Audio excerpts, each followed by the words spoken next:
Sejam bem-vindos a mais uma live da Academia do Ar 360. Meu nome é Leonardo Kozak, hoje vou ser o anfitrião da live do dia de hoje. Vamos falar hoje sobre qualidade do ar interno, minha especialidade, meu objeto de estudo há mais de 20 anos, um assunto que está tão na moda em relação principalmente ao momento que a gente está passando de pandemia, onde nós temos um patógeno, um vírus sendo transmitido também pelo ar, e que está dando um alerta a toda a sociedade que existem contaminantes, isso tem impacto direto na nossa sociedade.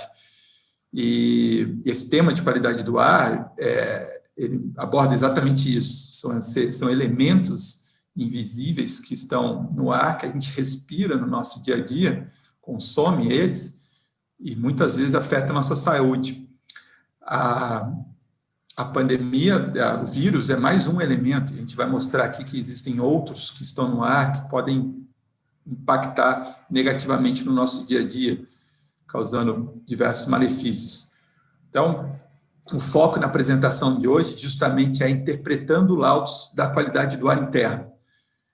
Nós temos no Brasil uma legislação da vigilância sanitária, da Anvisa, da Agência Nacional de Vigilância Sanitária, que define que a cada 6 meses, todos os ambientes climatizados devem fazer esse monitoramento da qualidade do ar interno, através dessas análises. Então, a gente vai detalhar como é feita essa análise e, principal, como interpretar isso.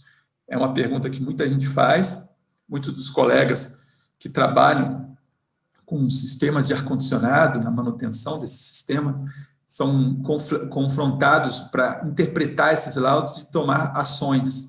Então, esse é o grande objetivo no nosso bate-papo hoje, ver o que fazer com os resultados, qual o plano de ação, o que a gente vai fazer com aqueles resultados que dão no laudo semestral, o que eu posso fazer, o que cabe a nós como profissionais da área de ar-condicionado, e importante, e o que não cabe a nós. Vou falar bastante sobre isso. Já deixo claro que o laudo é sobre a análise do ar do ambiente, não é um laudo do sistema de ar-condicionado. É uma confusão muito grande que a sociedade faz, que os clientes, usuários finais, os clientes finais fazem essa confusão e acabam cobrando muitas vezes dos profissionais de ar-condicionado ações que não são deles, ações que o ar deu algum problema no ar, querem que melhore a manutenção do ar-condicionado, e a gente vai ver que não tem nada a ver, às vezes, com o ar-condicionado. Podem ser outros fatores. Então, esse que é o tema da nossa apresentação. Então, vamos lá. Só para dar um embasamento legal desse assunto, hoje a gente tem uma lei, a 13589, que determina no Brasil o cumprimento do PMOC, do Plano de Manutenção, Operação e Controle. Parto do princípio que todos os internautas presentes conheçam já esse assunto, saibam, obviamente, que é o PMOC, e nessa lei define que precisa ser feitas as análises da qualidade do ar, conforme a resolução número 9, 16 de janeiro de 2003, da Anvisa. Então, lá tem a definição, a obrigatoriedade de cumprimento da resolução, onde estão definidos, muito claros, os padrões, valores, parâmetros, normas e procedimentos necessários à garantia da boa qualidade do ar interno. Inclui temperatura, umidade, velocidade, isso tudo está definido na resolução 09, e é disso que a gente vai falar hoje. Então, na resolução 09, está a estratégia de amostragem da qualidade do ar. Então, para você fazer a amostragem da qualidade do ar, existe um procedimento, uma regra já definida. E aqui eu já dou a primeira observação. Muita gente me pergunta, eu tenho que fazer por máquina de ar-condicionado? Eu tenho que fazer só em ambiente que tem ar-condicionado central, com rede de dutos, ou eu faço ambientes com split? Eu tenho que fazer por andar? Eu tenho um prédio de 20 andares, eu tenho que fazer um em cada andar? Ou eu tenho um ambiente que eu tenho 30 salas, eu tenho que fazer nas 30 salas com split? Eu tenho que fazer em todas elas? São perguntas que eu escuto muito no meu dia a dia. E eu sempre recorro a essa estratégia de amostragem que está na resolução 09 para dar essa resposta. E ela é muito clara, dizendo que as amostragens base, a área construída, climatizada, dentro de uma mesma edificação e razão social, de acordo com a tabela que está sendo apresentada aí. Então, pessoal, basicamente pela área construída climatizada. Então, se você tem um prédio de, vamos pegar um exemplo de 8 mil metros quadrados, está lá, número mínimo, 12 pontos de amostra. E você vai distribuir no teu prédio. Mas eu tenho 8 andares, eu vou fazer como eu vou fazer? Então, você vai botar, vai ter andar que vai ter mais de uma amostra. Vamos pegar um outro exemplo, vamos supor que um prédio tenha, sei lá, 15 andares e tenha 8 mil metros quadrados. Número mínimo de 12 amostras. Então, eu vou ficar faltando 3 andares. É número mínimo, você pode fazer 15 para contemplar todos. É uma definição sua, do cliente, quem vai contratar, quem vai pagar aquela amostragem. Então, eu posso fazer mais do que aquilo, menos não, em função do número de amostras que está na tabela e de você distribuindo nos locais dentro do seu prédio. Mas qual sala eu vou fazer? Eu tenho um monte de sala, tenho um monte de gente, tenho um monte de sistema de ar-condicionado, é central, mas não importa se é central, se é split, se é aparelho de janela, se é VRF, a norma não está preocupada com isso, ela quer saber a área. E os locais que devem ser feitos, está escrito no centro do ambiente ou em zona ocupada.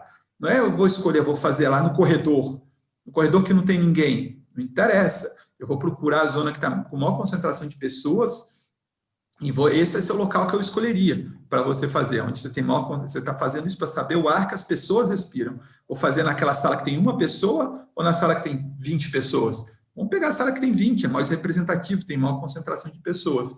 E pega um local bem no centro daquele ambiente, evitar pegar perto de portas, janelas, que você pode ter uma movimentação diferente, uma interpretação diferente do teu resultado. Sempre ao 1,5 m do piso, gente, muito importante. Às vezes a gente vê relatos, o pessoal está coletando em cima da mesa, coloca no chão, coloca em cima do armário, um amostrador de ar. Está bem claro na norma, 1,5 m. Empresa que for, tem que ter um tripé para garantir, já marcado a 1,5 m, que está naquela altura correta. Então, fique atento a isso na hora da coleta. Por que 1,5 m? A zona da respiração das pessoas sentadas, onde elas passam a maior parte do tempo em ambientes como escritórios. Então, isso é definição, está tudo definido na norma, essa estratégia. Então, a gente tem que seguir o que está lá. Essa quantidade de amostras é em função da área climatizada. Locais com características especiais, como serviços médicos, restaurantes, creches, que tem um ambiente diferente, não é um escritório, você vai ter uso de produtos químicos, vai ter comida lá dentro, você deve amostrar esses locais também. Então, precisa incluir nas suas amostras. Então, é muito claro, pessoal, pela área climatizada. Veja quantos metros quadrados tem aquele teu cliente, pelo CNPJ, a área climatizada que ele tem, você vai definir o número de amostras. A estratégia de amostragem também já está definida. O que eu vou analisar? Muita gente, vou analisar bactéria, vou analisar o vírus da SARS-CoV-2. Vocês fazem o vírus, não está previsto na resolução da Anvisa. O marcador de micro-organismos é o fungo. É ele que a gente tem que pesquisar, é o que vai pesquisar. É um marcador universal, é de fácil detecção, está presente no ar, no dia a dia, nos ambientes que a gente vive. Então, ele dá para fazer a interpretação dessa informação mais simples. Então, é o padrão que pede a Anvisa fazer pesquisa de fungos. É uma análise laboratorial e os padrões a gente já vai ver no detalhe isso na interpretação. É feita pesquisa também de CO2, temperatura, umidade, velocidade do ar e poeira. Para a gente saber interpretar esses laudos, que é o grande objetivo da nossa conversa aqui hoje, a gente precisa entender o objetivo de cada pesquisa. Então, o fungos, eu já citei rapidamente, o objetivo é conhecer contaminação microbiológica. Num ambiente comum de escritório, de conforto térmico, é muito mais fácil encontrar fungos do que encontrar bactérias ou encontrar vírus. Também a pesquisa deles é mais fácil, replicar esse laboratório, cultivar é mais barato, inclusive é menos custoso do que fazer bactérias e vírus. Então, esse é um marcador que usa-se como referência, parte do princípio que se a contaminação de fungos está alta, os outros micro-organismos também estariam altos. Isso não é uma ciência exata, não dá para ter uma certeza disso. Mas ele, como é uma metodologia mais simples, acabou virando um marcador determinado pela Anvisa. Então, ele é para ver a contaminação de micro-organismos. Então, é pesquisado fungos. Você pode fazer outras pesquisas de bactérias, de fungos, de outros, pode ser feito. Obviamente, isso vai encarecendo o serviço. Então, esse é o marcador mínimo. Geralmente, quando você está num ambiente com suspeita de doença ou com um ambiente hospitalar, por exemplo, de serviços de saúde, a gente recomenda que se faça análise de bactérias também nesses locais específicos. O CO2, o marcador o grande objetivo dele é ver a renovação do ar, se está eficiente. tenho certeza que a maioria de vocês já entende isso claramente. Ele é um marcador, se tiver acima dos 1000 ppm, partículas por milhão, significa que aquele ambiente está com ar saturado, está tendo baixa renovação, o ambiente não está sendo renovado adequadamente. É um conceito muito simples para você, as pessoas que estão lá estão consumindo oxigênio e liberando CO2. Imagina uma sala com muitas pessoas, sem renovação, completamente fechada, o nível de oxigênio vai disparar e o nível de oxigênio, o nível de CO2 vai disparar e o nível de oxigênio vai diminuir, causando ali uma série de mal-estar e incômodos àquelas pessoas. Além do que, outros contaminantes químicos que eu não estou medindo, formaldeído, ozônio, monóxido de carbono, gás letal, que eu não estou medindo, e ele pode estar concentrando nesse ambiente se eu não tenho renovação de malefícios à saúde das pessoas. Ou seja, se a renovação estiver eficiente, parte do princípio que esses outros gases que estão entrando, eles vão ser diluídos também. Então, a gente vai estar respirando um ar de melhor qualidade. É um marcador de renovação de ar. Ele é perfeito? Não. Tem limitações? Tem. Mas ele é um bom marcador e a Anvisa usou ele como para verificar se a renovação de ar está funcionando adequadamente. Ok? O terceiro, a norma técnica, fala de temperatura, umidade e velocidade do ar, são índices de conforto térmico, não vou me detalhar muito isso, é fácil compreensão, é o que dá mais reclamação nos ambientes climatizados para uso de conforto, as pessoas sentem muito esse item, principalmente temperatura, e isso causa uma demanda, tenho certeza, quem trabalha com manutenção concorda comigo, é o maior número de reclamações em relação à temperatura, então isso é facilmente sentido, então existe uma faixa. Importante aqui eu destacar que não pode, naquela empresa, o dono da empresa, o diretor, o CEO da empresa quer manter a temperatura 19 graus para o conforto térmico dele, e todo mundo vai passar frio, mas porque ele manda, não pode dentro da legislação brasileira. Ele tem que manter nessa faixa de 21 a 26 graus. Lá fala em verão e inverno, tem uma faixa, aqui eu estou apresentando ampliada a faixa, mas tem que manter dentro dessa faixa para garantir o conforto de todos ou da maioria das pessoas que estão naquele local. A mesma coisa vale para a umidade e para a velocidade do ar. Velocidade, todo mundo concorda que se está uma alta velocidade batendo em você o dia todo, aquilo vai causar um desconforto naquelas pessoas. Então, precisa manter uma velocidade na zona de respiração das pessoas, 1,5 metro confortável. Cuidado, tem muita gente que confunde isso aqui, a velocidade de saída do difusor de ar. Não é medida no ambiente na zona de respiração das pessoas, ok? E, por último, a última norma técnica de poeira, material particulado. Se você, é feita também essa medição para ver se ela está abaixo dos 80 microgramas de metro cúbico do ar, ou seja, num metro cúbico tem que ter 80 microgramas de partículas invisíveis a olho nu, acima disso indica um ar com grande carregado de poeira, abaixo disso um ar aceitável, um marcador definido pela Anvisa para verificar esse nível de sujidade dentro do ambiente. Isso vai estar relacionado ao filtro, ao processo de limpezas, a obras dentro do ambiente, a gente vai detalhar isso. Tá bom? Pessoal, então eu quis detalhar aqui bem como é a parte de o que pede a norma para a gente entrar na parte de interpretação. Quem já tiver dúvidas aí, quiser mandar pelo chat, aí fique à vontade, já vai mandando, eu já vou respondendo, se vai chegando aqui, o pessoal da produção vai me mandando as perguntas e eu vou ter todo o prazer de discutindo e esclarecendo as dúvidas de vocês, tá? O objetivo aqui é a gente fazer esse bate-papo, esclarecer, tirar dúvidas sobre interpretação de laudos. Então, por favor, peço que compartilhem. Lembrando que também essa aula de hoje, essa live que a gente está fazendo, ele é como diz, é um resumo de uma aula que vai estar disponível na Academia do Ar 360 em breve, que vai ser bem mais completa sobre interpretação de laudos, é um estudo bem extenso. Hoje a gente está dando aqui um resumo para vocês dos principais pontos, tá bom? Então, em breve a Academia 360 vai lançar também. Esse material vai estar gravado, esse vídeo aqui, para quem quiser assistir a posterior também. Vou deixar meus contatos no final, quem tiver dúvida também pode fazer contato para a gente ir esclarecendo conforme vocês vão vendo isso no dia a dia. Então, pessoal, esses laudos, vou pular isso aqui, que é mandado para o laboratório, você tem, o laboratório emite os relatórios, tem lá os responsáveis legais, tem que ser biólogo, tem que ser o químico, isso é muito importante, quem é o responsável para aquele laudo, tome cuidado em relação a isso.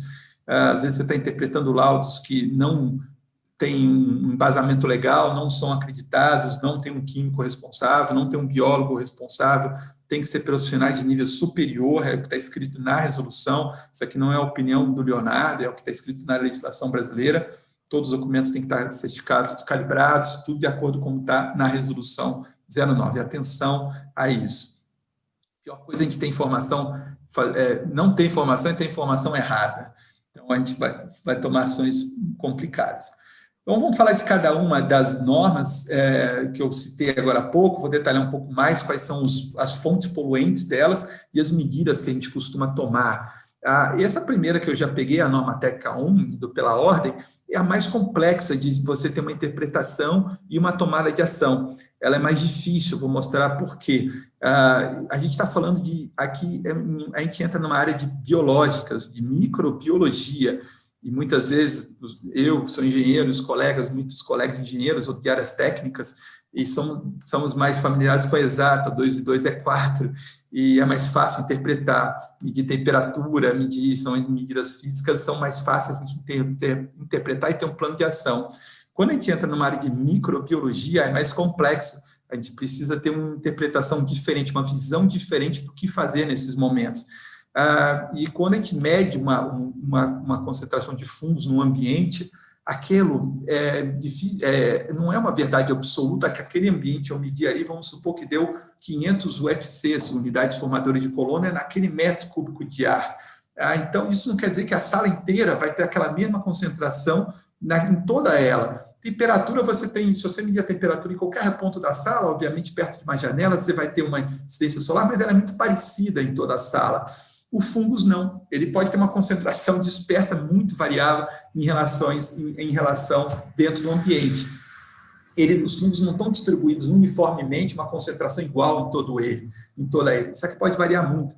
Um exemplo que a gente está fácil de entender agora é a pandemia. Quantos vídeos a gente viu do pessoal tossindo? Quando você tosse, gera gotícula, você está disseminando uma série de partículas e ali está carregado de micro-organismos, inclusive os fungos.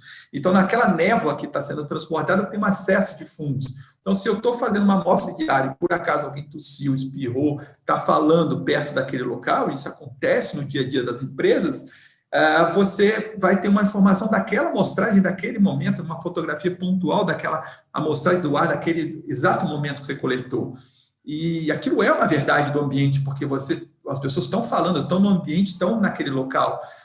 Em determinados momentos, não estão mais falando, as pessoas saíram, pararam de andar. Eu estou dando um exemplo, são vários, pode ser uma pessoa varrendo um ambiente, está levantando micro-organismos, ou um aspirador de pó que está sem um filtro adequado, está tirando o ar de um local e jogando no outro, e o próprio ar-condicionado está insuflando, às vezes, um ar que pode vem uma carga de contaminantes, naquele momento ele não vai estar jogando uma carga de contaminantes, uma razão 10 UFCs por minuto, não é assim que funciona, pode sair de vez em quando, pode de repente sair, ou você tem um mofo na parede também, que naquele momento alguém passou perto e aquele mofo foi para o ar, aquela carga fúngica foi para o ar, e isso foi impactado na placa. Então, estou tentando mostrar para vocês que existem vários cenários, uma comida, eu abri um sanduíche na minha sala, ou uma outra refeição, muita gente comendo nos postos de trabalho hoje, esses matéria orgânica saindo dali vai estar carregada de fungos e aquilo ali vai dar uma interferência na sua análise. Isso são situações que acontecem no dia a dia. Né? Vamos deixar o ambiente totalmente parado, ninguém se mexe para tirar a amostragem do ar. Não vai representar a realidade, porque esses casos que eu estou falando acontecem no dia a dia. Então, o objetivo dessas análises é tentar pegar o que acontece no dia a dia. E tem momentos que vai pegar situações como essas, pontuais, que vão dar um resultado acima do previsto, ou uma distorção, e que a gente vai precisar interpretar isso. Então, da onde vem essa contaminação? E aqui tem algumas principais fontes, eu estou citando algumas, então, você tem diversos ambientes úmidos, umidade gera o mofo é um fungo, que ele pode ir para os esporos, podem ir para o ar, como se fosse o pólen da planta, que ele vai para o ar, e os esporos do fungo acontece também, vai para o ar, e a gente pega isso em análise. Materiais porosos, orgânicos, úmicos, drywall, madeira, carpete, alguma coisa, crescer micro-organismos ali, isso aí vai contaminar o ambiente. O forro, o próprio gesso do forro, material poroso também. O próprio ar externo pode estar vindo contaminado de fungos, isso às vezes acontece, eu vou dar alguns exemplos desses já. como eu mencionei, equipamentos de ar-condicionado, você tem serpentinas úmidas, bandejas úmidas, que ali favorece o crescimento de micro-organismos, aí muito ligado ao nosso público, é um ponto de atenção que a gente tem que ter, vai piorar a qualidade do ar. Outro exemplo aqui, vasos de terra com plantas, também o local úmido favorece o crescimento. Então, são alguns exemplos que podem estar acontecendo no ambiente, que são fontes de geração de fungos no ambiente. Então, medidas de controle, quando der acima dos 750 UFCs, que é o limite, ou a relação I sobre E, que é quando o ar externo está 50% acima do ar interno, ou seja, aqui dentro o resultado foi 100 UFCs, lá fora foi 200 UFCs. Vocês sabem que toda vez que a gente faz uma análise do ar interior, você faz uma análise do ar exterior também, uma coleta do ar externo, para justamente comparar o ar que está dentro com o ar que está fora. Para que isso? Essa que a gente chama da relação I sobre E, para ver se tem um índice de normalidade, para ver se esse índice, o ar dentro do ambiente está crescendo muito mais que lá fora. Então, vamos supor que lá fora está 100, aqui está 200, ele está 2 vezes maior, ele está acima de 1,5. Então, o que significa isso? O ar está entrando com uma carga de 100 fungos, mas aqui dentro tem alguma coisa que está acontecendo que está levando essa carga de 100 para 200 fungos. E a gente precisa fazer o diagnóstico de fontes poluentes, eu vou voltar a falar isso daqui a pouquinho, é o termo que está na resolução 09, para descobrir qual é a fonte, da onde está vindo isso.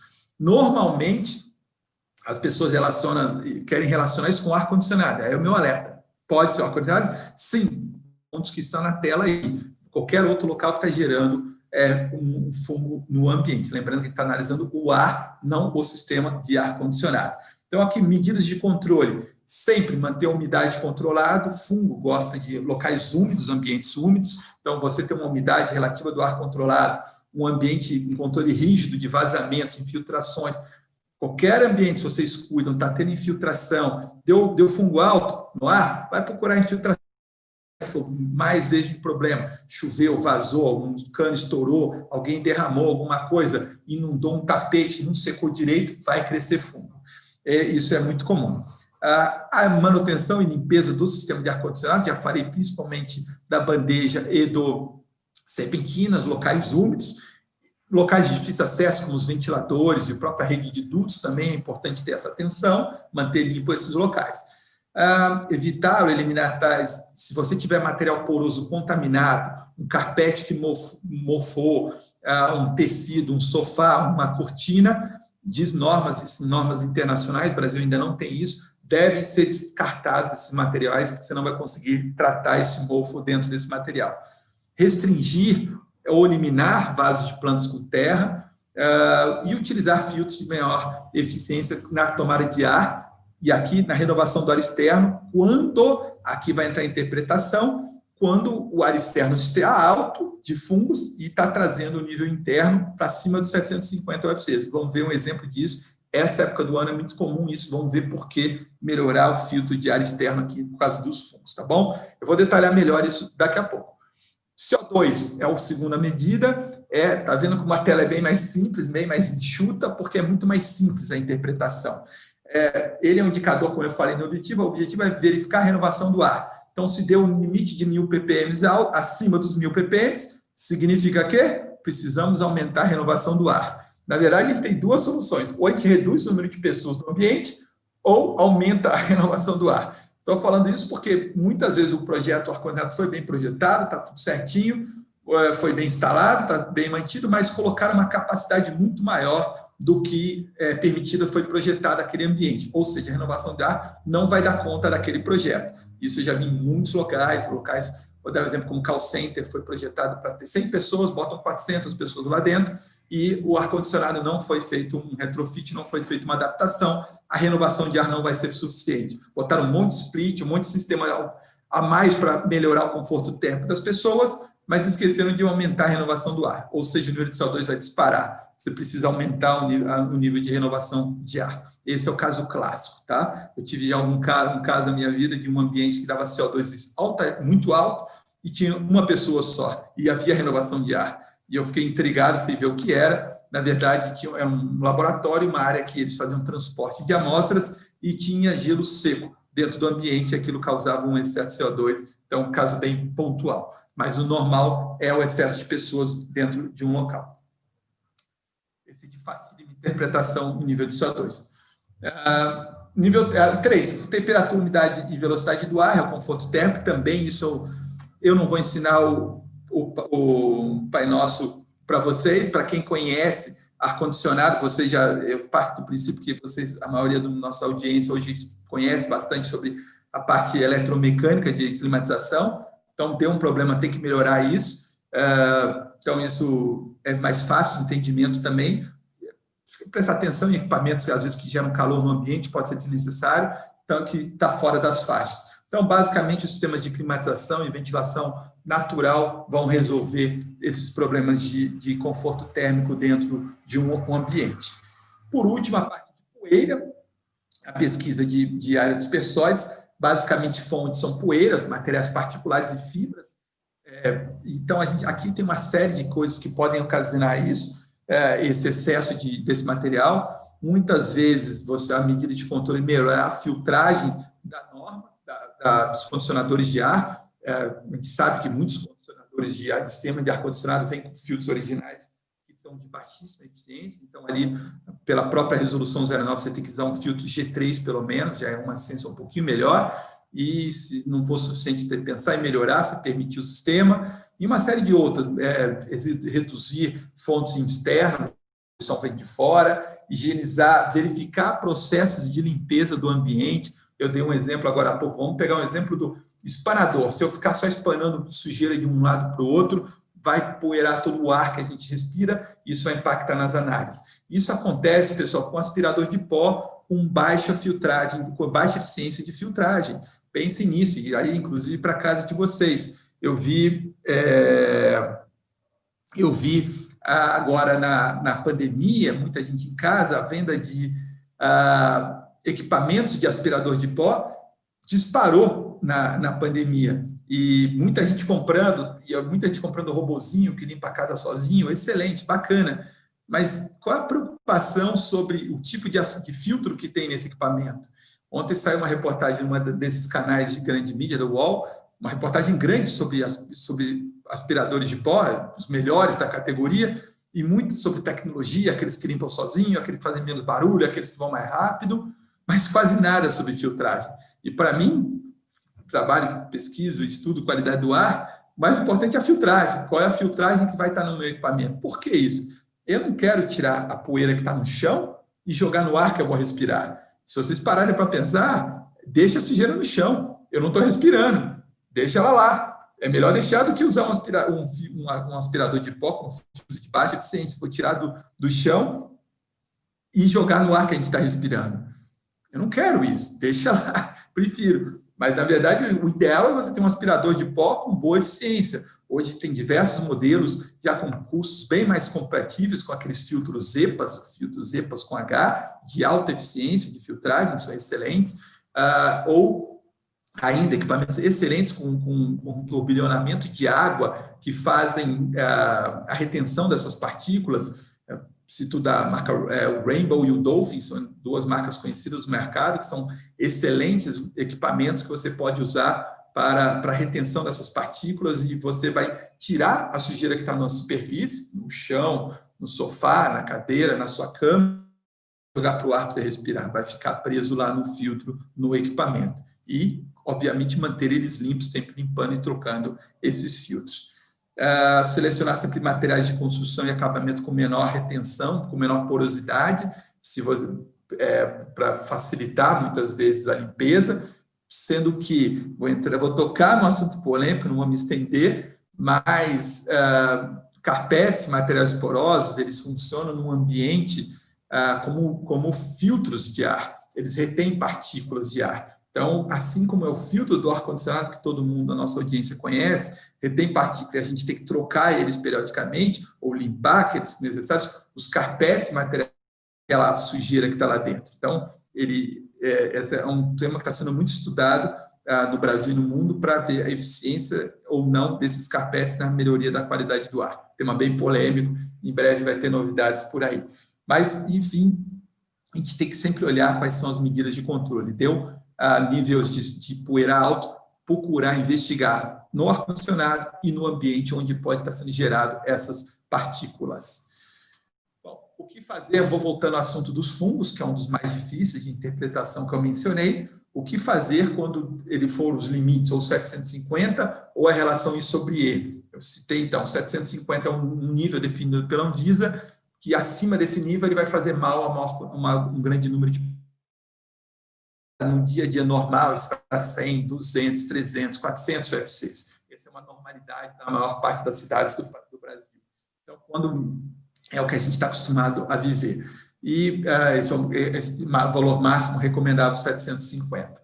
E eles têm um outro parâmetro que eu mencionei agora há pouco, que é a relação I sobre E. Aqui dentro, não pode ter mais de 50% lá fora. Para quê? Justamente para ver se tem alguma fonte poluente aumentando essa concentração de fungos. Então, aí eu já destaco aqui, então eles falam, quando for ultrapassado a relação IE, é necessário fazer um diagnóstico das fontes poluentes. Gente, muita atenção, essa frase é muito importante, eu peço, se eu pudesse escolher uma frase para vocês saírem daqui na cabeça, saia com essa frase, diagnóstico das fontes poluentes, se o laudo der fora. Não concluam diretamente, isso infelizmente até hoje no mercado, faz quase 20 anos que essa resolução está em vigência. Eu ainda escuto gente falando, se deu fora a análise do ar, eu vou limpar meus dutos de ar-condicionado.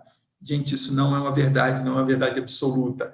Pode ser o duto? Pode ser o duto, mas não necessariamente. Estou dando uma série de exemplos aqui. Pode ser um mofo na parede, pode ser um carpete sujo, pode ser alguém que comeu, pode ser alguém que espirrou, pode ser uma contaminação pontual. Não necessariamente é o ar-condicionado. E aqui que eu falo, eu ressalto esse item para vocês. Cuidado, para vocês que fazem manutenção de sistemas de ar-condicionado, quando o cliente vier com laudo e falar, olha, deu fora aqui o nível de fungos, teu trabalho está mal feito, a responsabilidade do ar-condicionado, da qualidade do ar é sua, você tem que corrigir isso. Cuidado. E aí, outro cuidado com o teu contrato de manutenção que você vai assinar com os seus clientes. Isso é uma observação muito importante que eu faço para colegas que fazem manutenção. Não coloquem no contrato de vocês que vocês são responsáveis pela qualidade do ar do ambiente. Vocês são responsáveis pela qualidade, pela manutenção do ar-condicionado, do sistema de ar-condicionado, do sistema de climatização, mas não são responsáveis pela qualidade do ar. Existem uma série de outras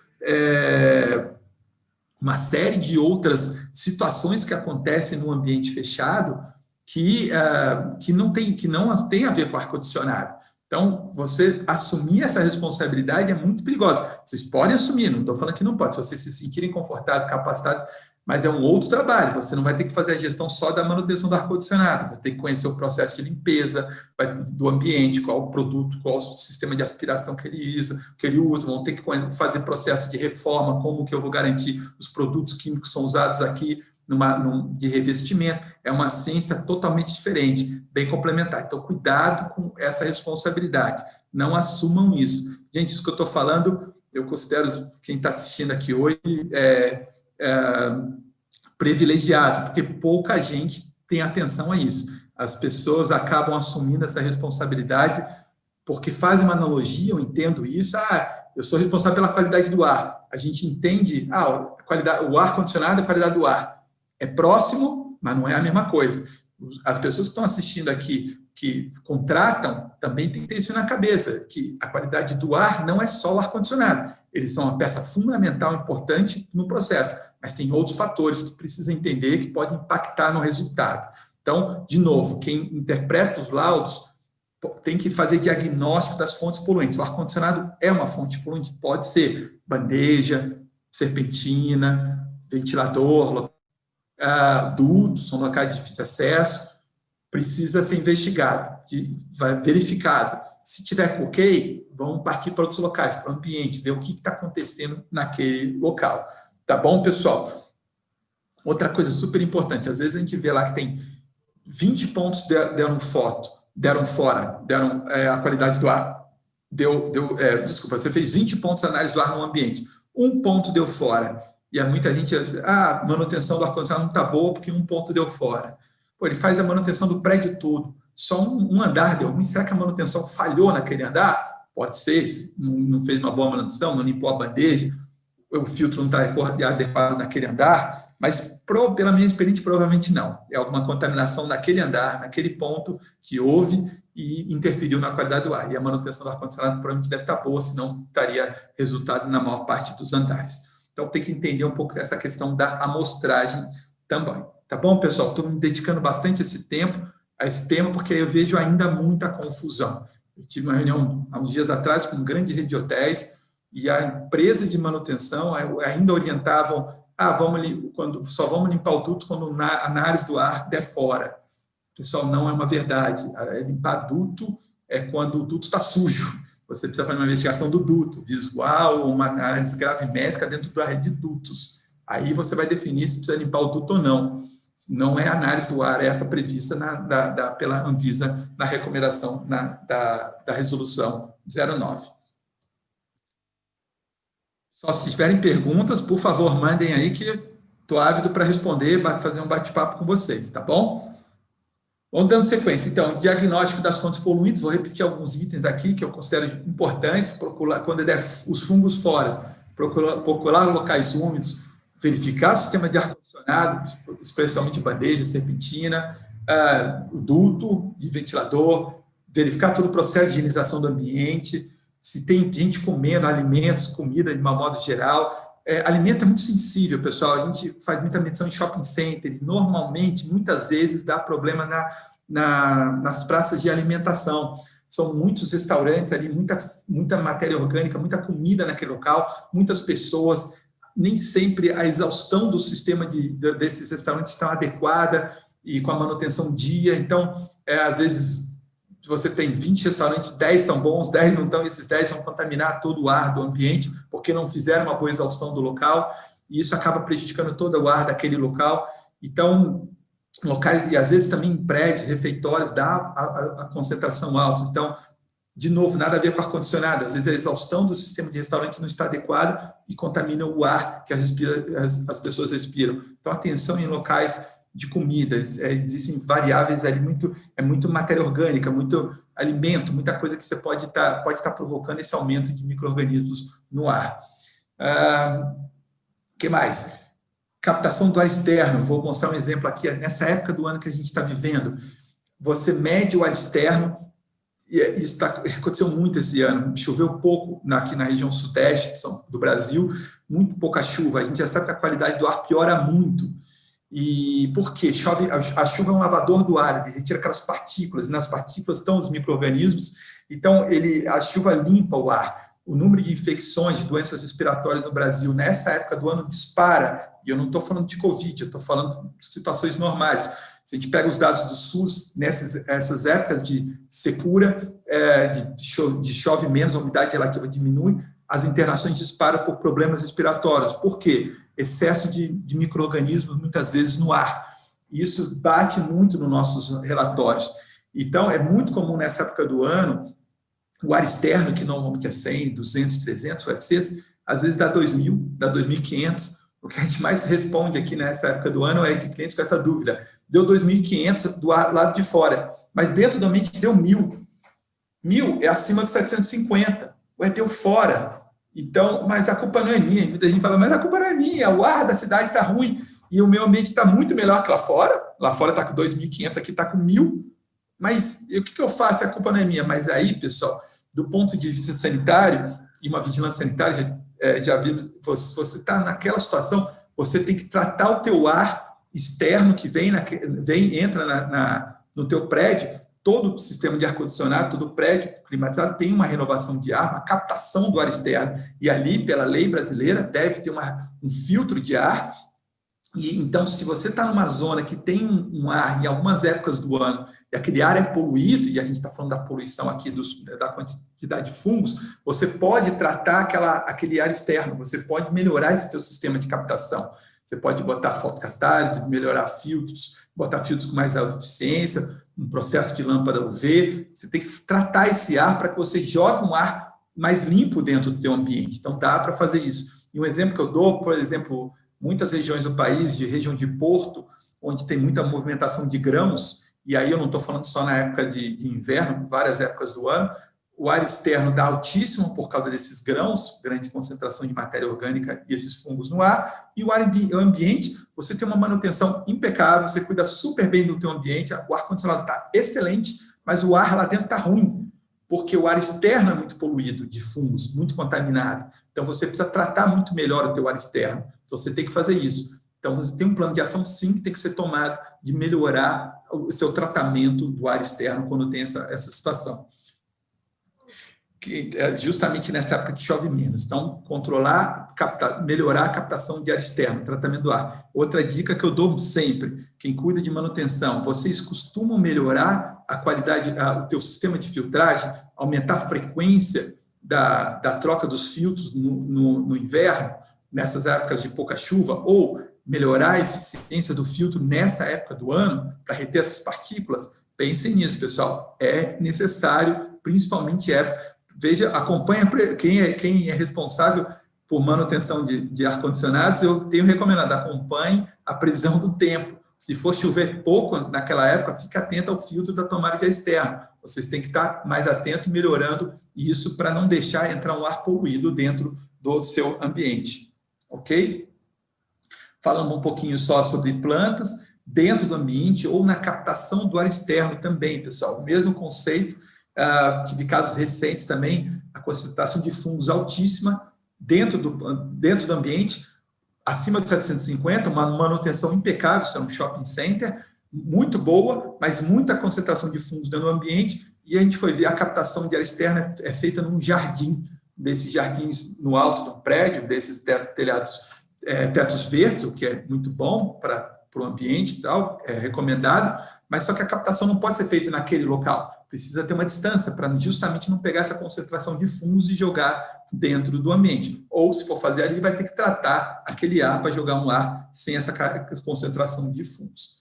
Está vendo, pessoal, como o fungo tem muitas variáveis, muitas coisas que não dá para afirmar que é só o ar-condicionado? Eu estou citando vários casos aqui que o ar, de uma maneira geral, pode estar carregado de fungos por motivos que não é uma falta de manutenção do ar-condicionado, por exemplo. Diagnóstico de fontes poluentes, falando sobre CO2, esse é mais simples, eu já citei, verificar o número da renovação de ar, a renovação do ar em função do número de pessoas, lembrando que a norma brasileira fala em 27 metros cúbicos por hora por pessoa, e para ambientes com grande rotatividade de pessoas, shopping center, agências bancárias, os restaurantes com grande movimentação de pessoas, você pode ter os 17 metros cúbicos por hora pessoa, sempre lembrando que, independente da tua vazão de ar externo, não pode passar esses 1000 ppm, que é o limite da resolução 09. O conforto térmico, a gente já falou, muito ligado com a temperatura, verificar vazamentos, verificar se a carga térmica está de acordo com aquele número de pessoas, um problema bem comum, verificar se tem difusores e grelhas fechadas, às vezes o pessoal faz isso, sempre pensar no balanceamento do sistema de ar-condicionado, é uma situação muito recorrente que a gente vê por diversos motivos, o pessoal por mudança de layout, por mudança da configuração, do uso do ambiente, das divisórias do ambiente, há um desbalanceamento completo do sistema, e isso impacta muito no conforto térmico das pessoas. O que mais? Manter as salas de máquina sempre trancadas, evitar aquela situação que cada um deixa a temperatura que quer, isso não pode, é um ambiente de uso coletivo, tem que ser na temperatura determinada pela Anvisa. Os aerodispersórios, também citei já algumas situações de fontes poluentes, muitas vezes procurar por obras e reformas dentro do ambiente, você tem, isso é muito comum, esse índice de 80 microgramas que está na resolução, ele é bem elevado, esse índice não é um índice difícil de ser ultrapassado, e geralmente quando está alto, está muito ligado ou ao externo, uma época de poluição muito forte, ou ligado a obras e reformas de uma área perto onde foi feita a captação da amostragem do ar. Isso, a gente não precisa nem explicar muito, uma obra gera muito material particulado e pode, então, quem tiver num ambiente fechado ou edificação, proteja, crie um procedimento de prevenção de contaminação do ar durante obras e reformas. Como eu vou proteger o meu ambiente para que a poeira que eu vou gerar nesse ambiente não vá para as outras salas. Às vezes você tem um ar-condicionado central, esse ar é compartilhado, então você precisa prever e planejar de não deixar isso acontecer. utilização de carpetes e tapetes na entrada de uma edificação, é uma solução super barata, super bem recomendada para a retenção desse material particulado que vem agregado, muitas vezes, no sapato, no calçado das pessoas que estão entrando. Ok? Já falei bastante do processo de limpeza, de vários detalhes. Bom, gente, atenção às suas responsabilidades.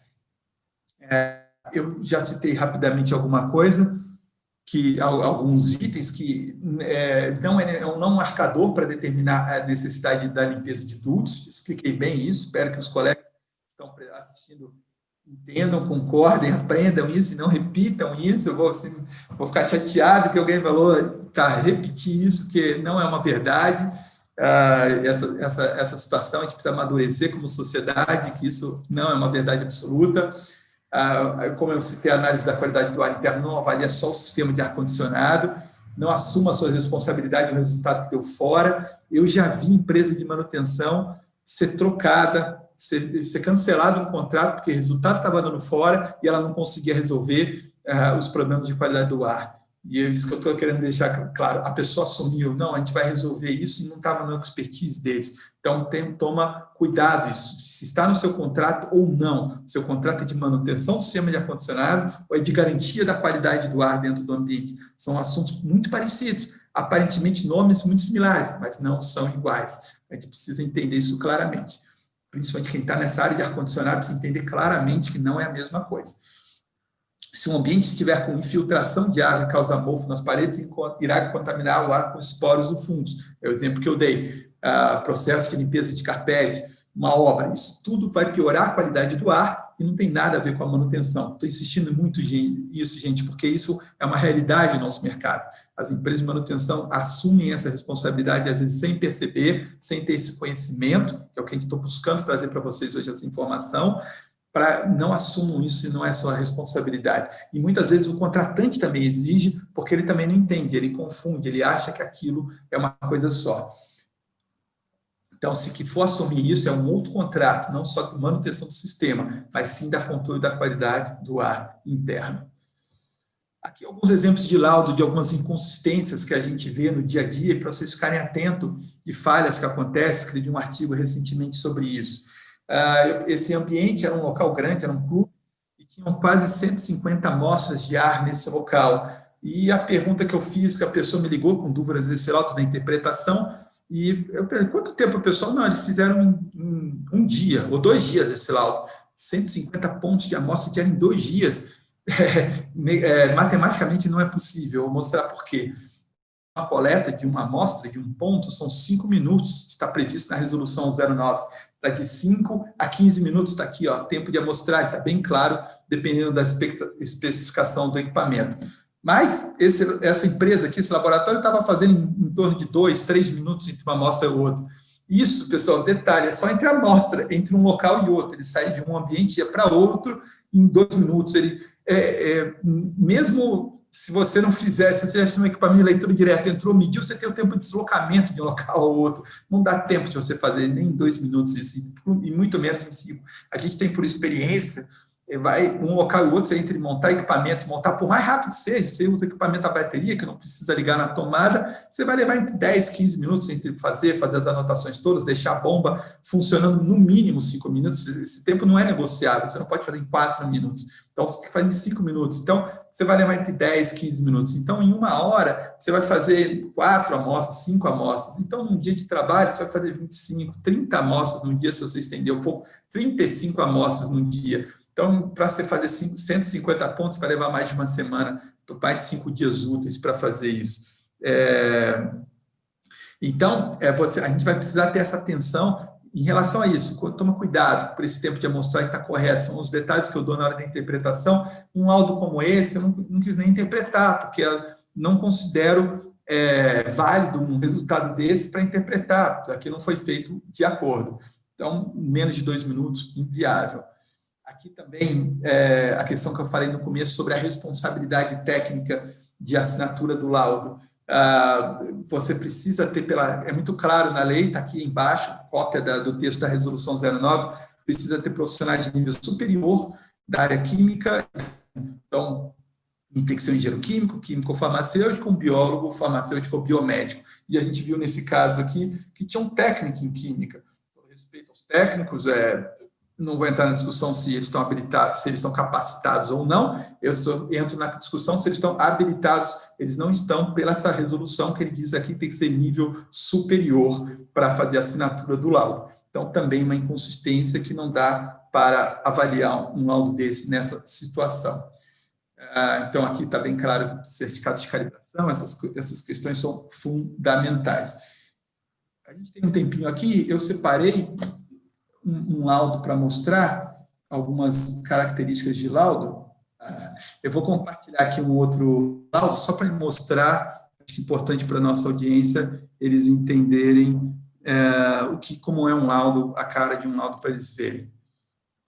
Tá bom, então vamos lá. Primeiro, pessoal, o primeiro item importante, todo relatório de ensaio de área e água tem que ser acreditado por um órgão competente dentro de um processo de qualidade. No Brasil, quem credencia isso é o Inmetro ou a Anvisa. Então, o Inmetro, ele te dá um selo para o laboratório, dizendo que aquele laboratório está acreditado para fazer aquele tipo de análise. Então, você tem um número de acreditação e você tem que ter o seu. Então, esse selo é fundamental. Qualquer laudo que vocês forem analisar, seja do ar, de água, você tem que procurar um selo do Inmetro, onde ele está autorizado a fazer acreditado a fazer aquelas análises. Fazendo uma analogia com os equipamentos eletrônicos no Brasil, é igual o selo do Inmetro, que mostra o consumo de energia, aqueles selos de várias cores que a gente está acostumado, A, B, C, do consumo, é obrigatório ter, a gente tem obrigatório ter esse selo nos laudos para avaliação. Então, isso te dá uma confiança, uma credibilidade, rastreabilidade do teu resultado. Então, obviamente, aqui é um exemplo que eu estou trazendo para vocês, botei aqui de um laudo, montei isso aqui só para fazer a exemplificação de um ambiente. Primeiro, então, tem que ter a data do local, da publicação do documento, o local que você está fazendo a amostragem, o endereço e tal, pessoa de contato daquele laudo que você está fazendo, o número da amostra que você está fazendo, aquela amostra, que aquele resultado referente a uma amostra, isso por conta da rastreabilidade é fundamental, e o nome do local, aqui no caso, um laboratório físico-químico. Um ambiente aqui, no caso, é um ar climatizado, um ambiente que a gente está fazendo. Você tem a foto, a imagem do local. Isso está previsto na norma de qualidade, na ISO 17025, que define os procedimentos de amostragem no Brasil, e na NBR, nos processos de amostragem, está muito claro lá que você tem que ter ou a fotografia, ou a planta baixa do local, daquele local, da sua amostragem. Por que isso? Por causa de repetibilidade. Se eu precisar fazer uma nova amostra exatamente naquele local, como que eu sei onde é o local que eu vou fazer? Se eu escrevesse aqui só laboratório físico-químico, ou primeiro andar de um prédio, ou auditório de um ambiente, ou restaurante, qual foi o local exato que eu tirei? Então, você precisa colocar o teu equipamento, dar 2 metros de distância e tirar para mostrar onde você está fazendo aquela coleta, aquela amostragem. Por causa, se você precisar investigar, lembra do diagnóstico das fontes poluentes? Eu vou ter que investigar próximo àquele local onde deu alguma inconsistência, fazer uma verificação. Então, a fotografia ou a planta baixa exatamente do local é fundamental nessa interpretação. A data da coleta e o horário da tua amostragem. E aqui são algumas informações que o nosso laboratório costuma botar para facilitar a interpretação, ou não obrigatório, se tem movimentação de pessoas. Os números dos certificados de calibração dos equipamentos utilizados naquela amostragem. De novo, isso aqui, todos os equipamentos têm que estar calibrados, têm que ser certificados, isso vai anexo aos relatórios. Então, você tem que ter os números dos equipamentos, e aqui eu recomendo para quem acompanha as análises, que peça no momento da coleta, o coletor, o certificado, o equipamento e o certificado de calibração, para ele poder comparar, quando vier o laudo, se é aquele mesmo equipamento que está em dia com o certificado. Faço analogia quando você vai num posto médico tomar uma vacina, e o médico, o enfermeiro, ele mostra a validade, data antes de aplicar daquele remédio para você. Então, que aquele filho pequeno sabe disso, sabe muito claro isso, então isso vivencia isso, então você sabe que isso é como é importante isso. É a mesma coisa, eu replico isso para ambientes internos, a importância de ter o certificado de calibração. Então, aqui a gente já vem para os resultados. Nesse laudo aqui, você tem um nível de CO2, dióxido de carbono. Aqui deu um resultado de 589, o limite é 1.000, está dentro do previsto. Velocidade do ar, 0,15, também dentro do previsto, abaixo do 0,25. Você tem os números de incerteza do equipamento, todo equipamento tem uma incerteza, então esse número 589 não é uma verdade absoluta, ele está em algum número entre 589 e mais ou menos 14 ppm. Então é importante a gente ter essa compreensão, todo equipamento tem suas incertezas, temperatura e umidade relativa do ar também apresentando no relatório. O número de fungos, aqui importantíssima essa interpretação, nesse caso deu 487, o limite máximo é 750, ou seja, ele está abaixo, ele está dentro do limite, e a relação I sobre E, aquela comparação do externo com o interno, deu meio, quer dizer que lá fora devia ter em torno de 600 UFCs, se você dividir, você tem que pegar o relatório do número, aqui está dando abaixo do 1,5, você está dentro do limite dos... foi feita uma pesquisa dos fungos do ar externo, fez a divisão, você está com meio, você está dentro do previsto pela resolução 09. Então, aqui é um exemplo de um relatório, de resultados. Então, você tem aqui as incertezas dos equipamentos, você tem aqui uma especificação de qual foi a metodologia usada, que no caso é a resolução 09, algumas notas, observações que os relatórios colocam em relação aos resultados, uma interpretação, se está dentro ou fora dos parâmetros recomendados pela resolução. Aqui no final, as assinaturas do biólogo responsável, com o número do Conselho Regional de Biologia, bem como do químico responsável no Conselho Regional de Química, também tem que estar presente no laudo. Então, aqui, pessoal, um exemplo. Vamos ver se a gente tem um exemplo aqui, eu peguei um outro. Isso aqui também pode vir em forma de tabela, isso aqui é um relatório complementar. No nosso modelo aqui, cada ponto é um local. Então, às vezes, você tem um relatório desse por local amostrado, mas você pode ter também... Não sei se está aparecendo o relatório complementar. Deixa eu fazer de novo aqui, dividir a tela. Vamos lá de novo. Vamos lá, está aparecendo um relatório complementar aí, pessoal? Acho que sim, né? Legal. Então, aqui é um resumo dos relatórios de ensaio, uma interpretação que você vai ter por local amostrado. Então, aqui eu botei alguns exemplos, por exemplo, aqui 1077 está acima dos 1000 ppm, ou seja, um ambiente não conforme, sai no relatório. Você pode ter aqui, a concentração de fungos viáveis também 1230 acima dos 750, também não conforme. Olha que interessante o exemplo que eu estou botando aqui, que eu lancei, 1004 UFCs, eu botei um ar externo bem alto nesse local, está acima dos 750, então o ar já está entrando pior do que pede a Anvisa, então esse local aqui está abaixo do 1,5, mas está acima dos 750 permitidos. Então eu preciso fazer um tratamento de interpretação que eu tenho nesse local, preciso fazer um tratamento do ar externo, preciso melhorar o meu tratamento, melhorar o meu filtro da captação do ar externo, botar um sistema para que esse ar que está entrando com 1000, ele vai ficar abaixo dos 750 neste local.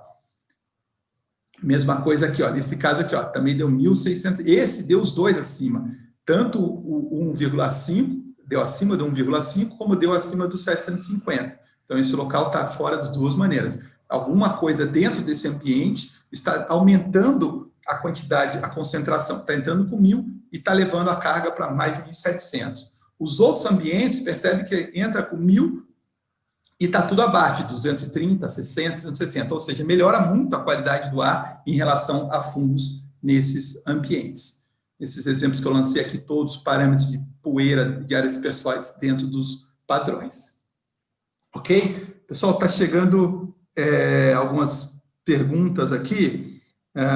Aqui, eu acho que é um comentário. Charles Domingo, meu colega Charles, amigo, está fazendo um comentário, eu agradeço aí o prestígio, de que em Cuiabá, devido às queimadas, o ar externo está piorando em muito a qualidade do ar. Obrigado, Charles, por compartilhar informação. Sem dúvida, queimadas, a gente sabe que está acontecendo isso lá nessa época do ano, piora muito a qualidade do ar. Como proteger a população nesse caso? Ambiente climatizado, fecha o pessoal, deixa o pessoal fechado e bota um bom sistema de filtragem ou de tratamento de ar para esse ar. Dentro do ambiente, a pessoa vai estar respirando um ar de melhor qualidade. É uma forma. Obviamente, o ideal é terminar, impedir as queimadas. Mas, enquanto a gente não consegue isso, vamos nos proteger fazendo na captação do ar externo, um bom sistema de tratamento. Outras perguntas que estão chegando aqui. Fabiano Augusto, colega também está sempre participando. Um abraço, Fabiano. Leonardo, aquelas pastilhas bandeja no condensado da serpentina, onde na embalagem possui orientação de procura médica em caso de contato com óleos ou alergia da pele. Alguma opção? Bacana. Fabiano, eu vou te responder em duas partes essa pergunta. Em relação às pastilhas, eu entendo que é um procedimento de manutenção muito adotado. Ali, como eu falei, a bandeja é um local úmido, ali tem água, faz parte do processo do sistema de ar-condicionado. Então, devido à água, tendo água, vai favorecer o crescimento de micro-organismos. Então, você pode botar um sistema de pastilha aquela água, evitar a formação de micro-organismos. Ou, se você fizer uma manutenção frequente, aquela bandeja está com um bom caimento, aquela água vai cair, parte do processo de condensação, mas se ela for embora, não vai acumular água, você reduz a necessidade de ter uma pastilha como essa. Eu pelo menos, não vejo necessidade nesse tipo de aplicação. Resposta, eu estou entendendo que existe uma orientação, deve-se ter na FISP, né, na ficha de segurança do produto, todo produto químico precisa de uma ficha de segurança, dizendo que em contato com óleos ou pele, procurar uma questão médica. Eu acho que aí, Fabiana, é muito mais relacionado ao usuário, a pessoa que botou. Ali é um produto químico que está sendo usado, quaternário de amônio, algum tipo de produto que está sendo usado ali, que, obviamente, se você botar em grande concentração, você botar na mão aquilo, botar nos olhos, na pele, está machucado, aquilo pode fazer mal para vocês. Mas para a pessoa que está operando aquilo, mas é porque você está dando uma dose muito grande. Nesse tipo de aplicação da pastilha, porque ela fica na bandeja e pela condensação vai diluindo e ela não vai ter um contato com as pessoas no ambiente, eu não vejo risco de contaminação das pessoas em relação a isso.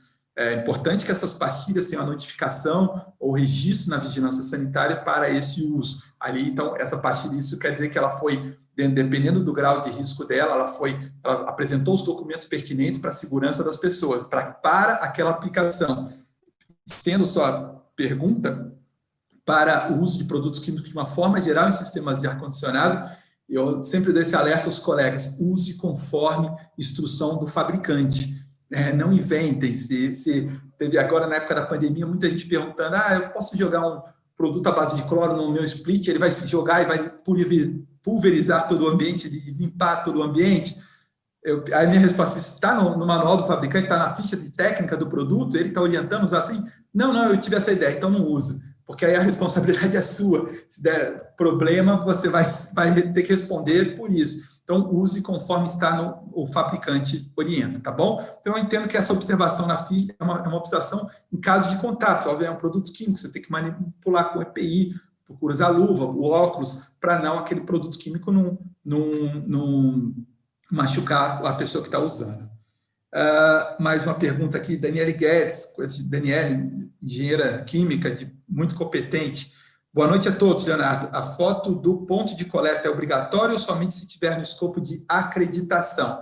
Daniele, isso é uma boa prática, está previsto na norma de qualidade, precisa ter, como eu falei, ou a foto ou o ponto de identificação, uma planta baixa, para que você poder fazer uma rastreabilidade ou uma interpretação na hora de uma tomada de ação do diagnóstico das fontes poluentes. Então, para poder fazer, você vai precisar dessa informação. Mais uma pergunta aqui também do colega Marcelo Almeida, colega de trabalho. Após a coleta, em alguns pontos, apresentar não conformidade, há necessidade de uma nova coleta de contraprova? Legal, Marcelo, pela pergunta, isso aqui eu realmente não comentei, e muita gente pergunta sobre isso. Não existe na legislação da RE09 essa obrigatoriedade, não está escrito isso. Deu fora, precisa fazer uma nova análise do ar. Isso existe na legislação sobre água, existe uma orientação 5 sobre isso, mas sobre ar Não existe. Isso é uma decisão do responsável técnico, do contratante, do cliente final, dependendo do plano de ação que ele tiver, dependendo da situação, ele vai fazer sim ou não. É uma decisão dele, não está previsto fazer novas ações no curto prazo. Ok? Espero que está respondendo a sua pergunta e a dos demais colegas. Mais algumas perguntas aqui estão chegando.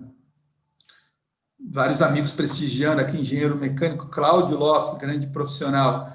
Leonardo, no momento em que a pandemia retirou um grande número de veículos das ruas, foi percebida uma variação na relação IE pelo fato do ar externo ter ficado mais limpo? Cláudio, essa pergunta é excelente e polêmica, eu diria, por sinal. Essa história do ar ter ficado mais limpo, é óbvio que a gente tem essa interpretação, menos carros na rua, menos veículos são grandes poluidores, mas eu fiz uma rápida pesquisa, e aqui eu não estou dando nenhuma conclusão que é uma verdade absoluta, eu fiz uma rápida pesquisa nas fontes na cidade de São Paulo, eu quis comparar isso a alguns poluentes, eu não fiz de todos, eu fiz de alguns principais poluentes de material particulado e alguns outros gases, e eu não vi essa melhora de um ano para o outro, grande melhora como a gente gostaria. Isso está muito relacionado às chuvas. O ano passado choveu muito, pela rápida pesquisa que eu fiz, ano passado choveu, apesar de ter mais carros, mais carros circulando, uma poluição maior na cidade, você choveu mais, e o ar ajudava a limpar o ar. Esse ano, mesmo com menos carros, choveu muito pouco, então a poluição estava alta. Então, esses dados, eu estou falando uma opinião de uma rápida pesquisa, não é conclusivo ainda. A CETESB deve emitir um relatório desse, geralmente eles concluem o ano e só emitem no ano seguinte. Eu estou muito ansioso para ver esse relatório, uma análise bem profunda deles no ano que vem, mas eu não acredito que essa primeira interpretação que eu tive, que a gente vai ver uma grande variação de um ano para o outro, vai surpreender muita gente, mas a explicação é essa, o regime de chuvas.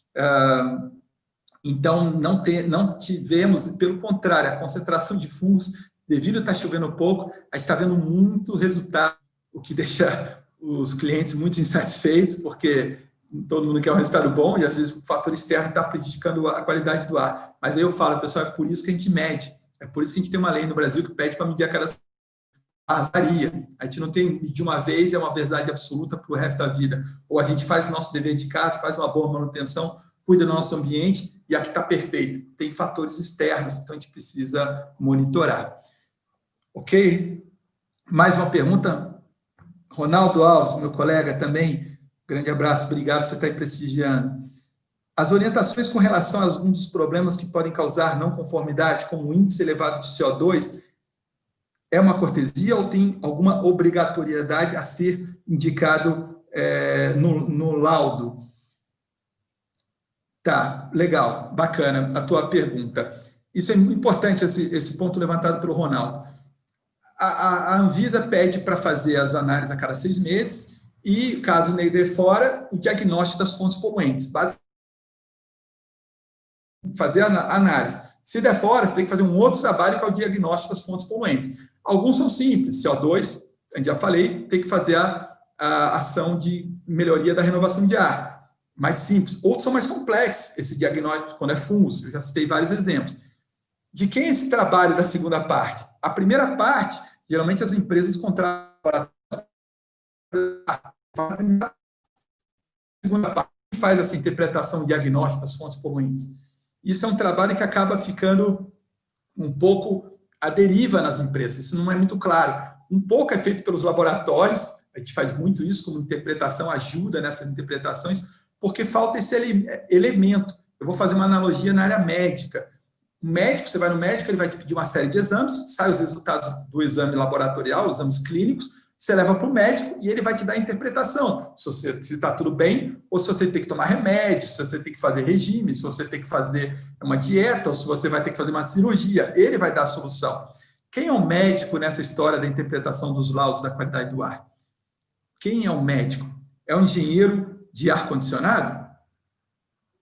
Eu não considero, a não ser que ele tenha uma especialização em segurança do trabalho, em biologia, ou curso de qualidade do ar interno, ele vai ter essa expertise. O engenheiro mecânico de ar-condicionado tradicional não tem essas matérias como microbiologia na sua aula. Ele não vai saber fazer interpretação ou de elementos químicos como o VOC, compostos orgânicos voláteis, profundamente que impactam no ambiente. Isso não aprende nessa maneira nas faculdades nem de ensino técnico de refrigeração, nem superior de ar-condicionado. Então, ele não é um profissional certo para fazer isso, o ideal. Ou ele vai se capacitar nisso, acredito que boa parte dos colegas estão fazendo um pouco isso aqui hoje com a gente, ou vai ter que procurar um profissional especialista em qualidade do ar interno que vai fazer isso. Então, isso acaba ficando um pouco com o profissional do ar-condicionado, um pouco com o laboratório, um pouco com o facilities, que é o contratante, muitas vezes, vai ter que entender e interpretar para tomar essas medidas de ações. Isso deixa muito claro isso na hora da contratação, para que seja feito o que está sendo feito, que quem é a responsabilidade de cada serviço. Gente, está passando mais de uma hora, tem bastante perguntas chegando aqui, vamos mais algumas. Deixa eu só parar de compartilhar a tela aqui. Acho que essa informação que estava já não precisa mais. Acho que saiu agora. Vamos lá. Paulo Henrique. Estou com problemas de mofo na minha instalação e nossa qualidade do ar. Atestou esse problema em alguns pontos. Muito legal, Paulo, você relatar isso. Existe alguma forma de resolver esse problema de forma definitiva? Está vendo, pessoal? Gostei, Paulo, da tua observação que problema de qualidade do ar apontou no laudo e não é o sistema de ar-condicionado. Provavelmente tem mofo na casa dele, que é um local, muitas vezes, que incidem isso. O mofo, pessoal, a gente vive num país tropical muito quente, úmido, ele está presente em um monte de lugar. Muitas vezes, pela umidade relativa do ar elevada, ele vai causar ambientes, ele vai depositar numa superfície, e ali tem uma matéria orgânica, e na temperatura que a gente vive, num ambiente fechado, ele vai crescer. Isso é uma realidade, a gente vê em muitos locais do Brasil, principalmente em regiões litorâneas. E ele, como eu falei agora há pouco, o mofo são fungos que vão crescer numa superfície, e ele libera os esporos que vão aparecer nessa amostragem do ar, que fazem mal às pessoas quando a gente respira.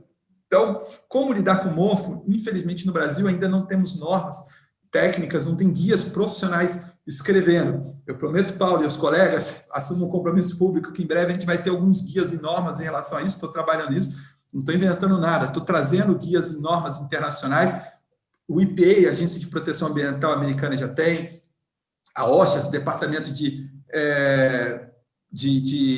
Segurança do Trabalho, também já tem. Bom, então, voltando ao assunto do mofo, eu tenho certeza que em breve a gente vai ter normas internacionais para tratar o mofo profissionalmente. Quando a gente põe na internet no Brasil, quando eu comecei a estudar isso alguns anos atrás, você via, usa cloro que mata tudo, usa algumas fórmulas caseiras que passa nos programas da tarde, na televisão brasileira, usa vinagre com não sei o que, não sei o que.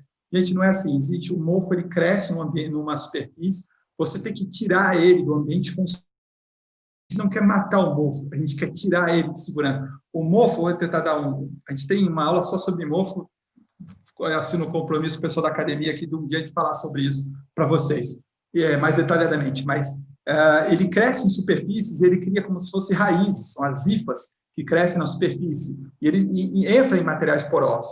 Se você só limpar a superfície, muita gente faz isso, ele vai voltar a crescer naquele local. Então, você tem que retirar aquele material todo do ambiente e retirar com segurança. Não é sair limpando. Na hora que eu já fiz várias medições em ambientes com mofo, você está num ambiente que a gente viu de quantidade de UFC 100, 200, 300, nessa ordem de grandeza, de 10 a segunda, quando você mexe no ambiente e esses esporos, uma parede mofada que você quebra ela sem nenhum cuidado, esse de 10 a segunda vai para 10 a quinta, vai para milhões de mofo, para uma quantidade enorme de mofo, de esporos no ar, num metro cúbico, e as pessoas vão respirar aquilo, e aquele mofo, aqueles esporos vão ficar no ar daquele ambiente, vão depositar em outras superfícies e vão crescer em outros locais.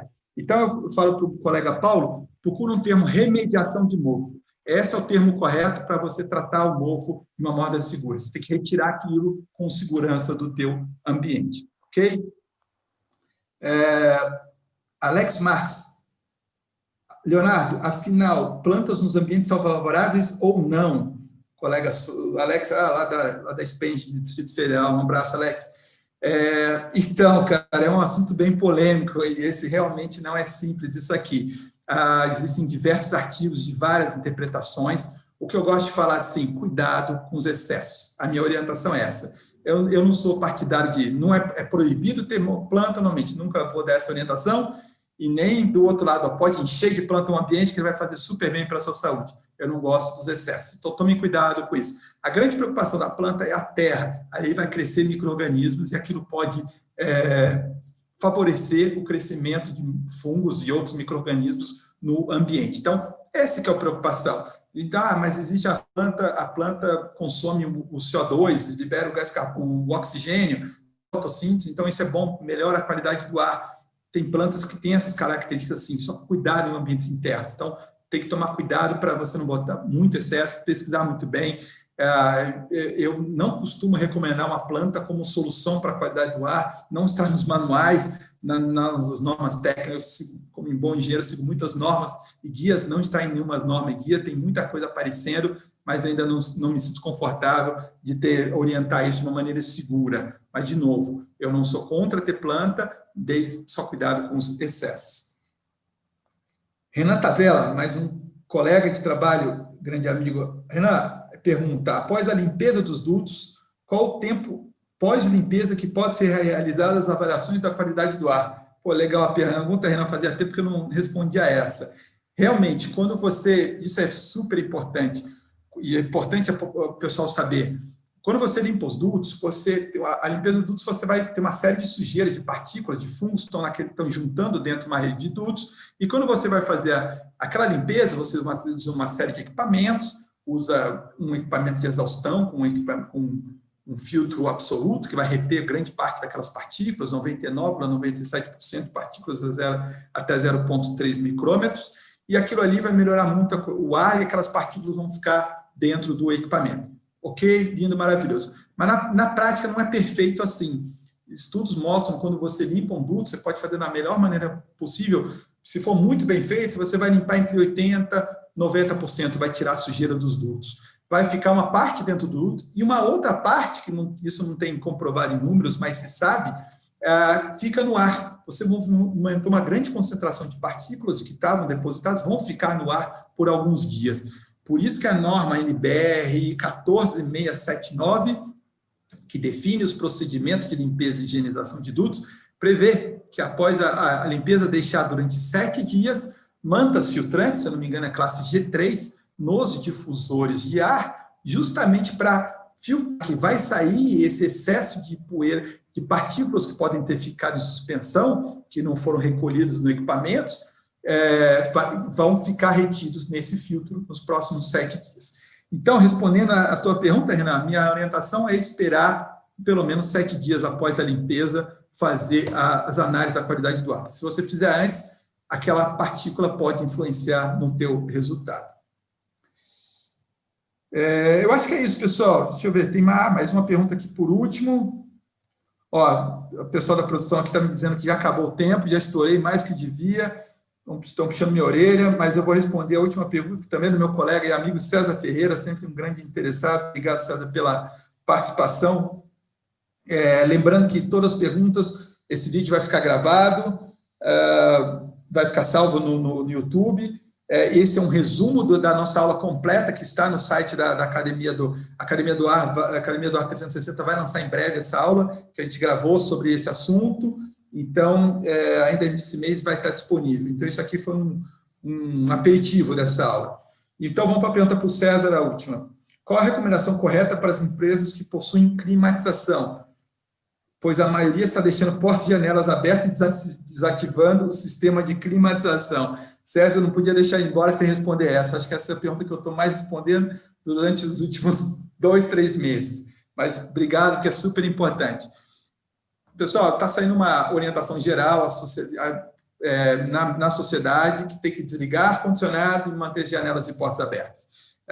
Isso veio devido a um pouco da mídia, a grande mídia divulgou isso de uma maneira, por causa de um restaurante na China, que estava com o sistema de split sem renovação de ar, isso teria contaminado uma série de pessoas. Então, os protocolos no Brasil de diversas entidades, às vezes sérias, entidades capacitadas, acabaram entendendo no conceito de ventilar, abre portas e janelas e desliga o ar-condicionado. Conceitualmente, pessoal, o que é o ar-condicionado? O aparelho, ele movimenta o ar, ele faz uma movimentação. E aí a gente tem 2 conceitos. O que é ventilação, que é o que pede a Organização Mundial da Saúde, é você tirar o ar de um lugar e jogar para outro lugar, ou de dentro de um ambiente para fora, ou de fora de um ambiente para dentro. Isso é ventilação. É isso que a Organização Mundial pede. Então, abre janela que você vai ter o ar saindo de um local e indo para outro. Mas tem um outro conceito chamado recirculação, que é quando o ar só fica movimentando dentro de um local. Então, vou pegar um exemplo simples aqui. Vamos um ambiente todo fechado, sem ar-condicionado, e o ar vai ficar o quê? Não vai ter ventilação, que não vai estar trocando, e ele vai estar só movimentando dentro dele, só recirculando. Se eu ligar um aparelho de ar-condicionado nessas condições, sem um ar externo, sem a porta de janela aberta ou uma captação de ar externo, ele vai ficar só circulando. Então, isso não é legal. Aumenta a exposição das pessoas ao vírus. Agora, um sistema de ar-condicionado ligado com uma renovação de ar, e todo sistema de ar-condicionado de uso público e coletivo no Brasil tem que ter renovação de ar, é obrigatório, você vai ter essa ventilação, o ar saindo de fora, vindo para dentro. Aquele restaurante de Wuhan não tinha, então isso é um risco grande para a contaminação das pessoas. Agora, se você tem a ventilação, isso chama-se ventilação mecânica, muitas vezes. Eu fui em alguns prédios, o pessoal estava desligando o prédio inteiro, desligando o ar-condicionado e abrindo a janela desse tamanho, sendo a captação da externa desse tamanho, com o ventilador jogando o ar lá para dentro. E o pessoal queria desligar isso, estava desligando isso. Ou seja, aumentando muito mais o risco, pessoal. E mais um detalhe, abrir portas e janelas, quem disse que o ar vai entrar, vai vir de fora, vai entrar, vai lá dentro, vai tirar o vírus e vai sair? Isso vale para ambientes pequenos, ok, concordo, ambientes menores, ou para prédios que foram projetados assim. Quem conhece cidades históricas no Brasil, lá em Paraty, Ouro Preto, aqueles casarões com janelas grandes, portas grandes, janelas e portas em faces opostas, ou seja, o ar faz um caminho, ele vai ventilar, ele vai entrar e vai sair do outro lado. Agora, eu fui numa loja de departamento aqui grande, de rua, que estava com o ar-condicionado ligado com a porta aberta. Eu chamei o gerente e falei, o que é isso? Não, a gente deixou as portas abertas e desligou o ar-condicionado. Nosso consultor falou para fazer isso porque está no nosso procedimento. Aí eu mostrei uma loja assim de 3 mil metros quadrados. Falei, você acha que o ar vai entrar por essa porta? Vai lá no meio da loja ou no fundo da loja, vai retirar os fungos, os contaminantes, vai sair pela essa mesma porta? O ar não é tão inteligente assim, nem tem essa vontade própria. O teu sistema de ar-condicionado tem uma renovação de ar. Então, ele vai fazer isso mecanicamente. Então, tem que explicar isso, pessoal. Eu escrevi já alguns artigos, tenho publicado aí nos meus LinkedIn da vida, mídias sociais. A Brava escreveu várias coisas sobre isso. Dei entrevista para o UOL, da Folha, explicando exatamente isso. Meu colega Mário Sérgio deu uma entrevista recentemente falando sobre isso claramente também, uma entrevista muito bacana. Então, a gente tem que alertar, eu considero uma obrigação nossa, profissionais da área, alertar a sociedade que isso não pode acontecer dessa maneira. Você pode manter seu ar-condicionado ligado, sim. Você pode abrir porta e janela, mas não precisa desligar o ar-condicionado se você está num ambiente pequeno sem renovação de ar. Se você tem a renovação de ar, você pode fechar suas portas e janela, que ele vai ter a movimentação, desde que você esteja dentro daqueles 27 metros cúbicos por hora por pessoa, ou abaixo dos 1000 ppm, se o ambiente estiver com bastante gente. É isso, pessoal. Acho que estendi bastante o horário. Tem mais algumas perguntas chegando. Não vou conseguir responder todas agora. Peço que faça contato comigo através da academia. Meu e-mail é leonardo@conforlab.com.br. Acabei escrevendo aqui para vocês, mas estou à disposição. E para que tiver dúvidas, aí faça contato e a gente vai estar com o maior prazer respondendo. Espero que tenha contribuído com o conhecimento de cada um de vocês. É um assunto muito novo, que está ganhando importância. Para quem trabalha com sistema de ar-condicionado, que eu acho que é boa parte da nossa audiência, grande oportunidade de negócios para vocês. A gente também tem falado muito sobre como criar oportunidade de negócio usando a qualidade do ar. Hoje o pessoal não consome só ar-condicionado para conforto térmico, para melhorar, para respirar um ar de melhor qualidade também. A população tem direito e oportunidade de saber isso, tá bom? Obrigado a todos pela atenção até esse horário. Desejo a todos uma boa noite. Para quem está no trabalho, um retorno seguro até em casa. Quem está em casa aí, aproveite, vai descansar, jantar, brincar, aproveitar a família. Boa noite a todos, mais uma vez. Até a próxima.